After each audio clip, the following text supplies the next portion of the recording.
Hi, my name is Torrin Harwell, and I'm going to be discussing a little bit more about B.F. Skinner.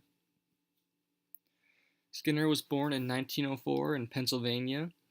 He was raised to strict moral standards, but was only really punished once.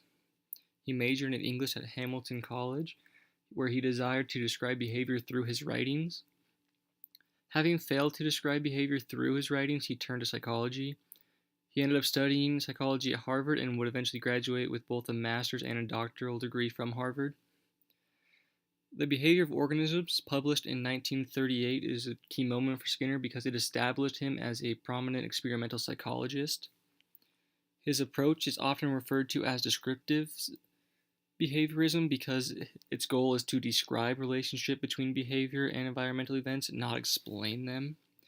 We see a lot of the Skinnerian principles applied in behavioral therapy as well as in token economies. Operant behavior is really one of Skinner's main contributions. It is extremely similar to Thorndike's instrumental conditioning because Skinner really modeled much of his psychology after Thorndike. Skinner believed that behavior is controlled by its consequences. He also believed that behavior is emitted by an organism and that the environment selects for the behavior. Skinner believed that the cause of behavior was of very little importance. While they both had the same kind of idea about behavior, Skinner and Thorndike differed in their approach to studying and observing behavior. Thorndike measured escape time in animals, but Skinner focused on an animal's response rate. He would allow animals to respond freely in a box and then note how different reinforcements impact response rate.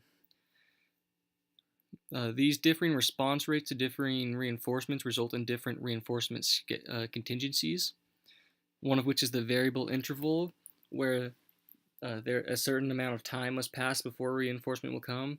It turns around, it's around an average set time, not a set time. So it could, if it's a time of 5 minutes, it could be 2 minutes, it could be 7 minutes, as long as it averages out to 5 in the long run. So it doesn't matter how much the animal responds in this time period, it's about the amount of time that passes before reinforcement will be given. Then we have the fixed interval, which is similar to the variable interval, except it's a set amount of time. So the animal can respond 100 times, but it must be for that set amount of time passed before reinforcement is given. Then we have a variable ratio, where reinforcer is given after an average number of responses occurs. So if the average is 10 responses, it could be 7, could be 10, could be 13, as long as it averages out to 10 responses, if that's what the goal is. Then we have a fixed ratio, where a set number of responses must occur before reinforcement. So if the set number is 10, there has to be 10 responses. Doesn't matter how long the amount of time it takes, as long as it hits 10 responses.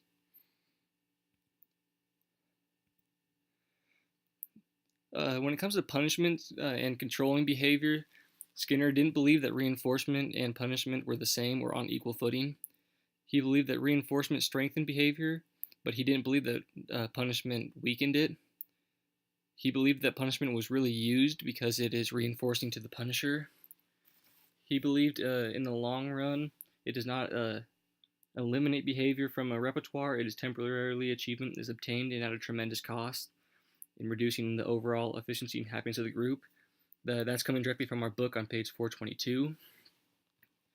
And Skinner believed that if you really wanted to modify someone's behavior, the best way to do it would be through the reinforcement contingency, so using either positive or negative reinforcement.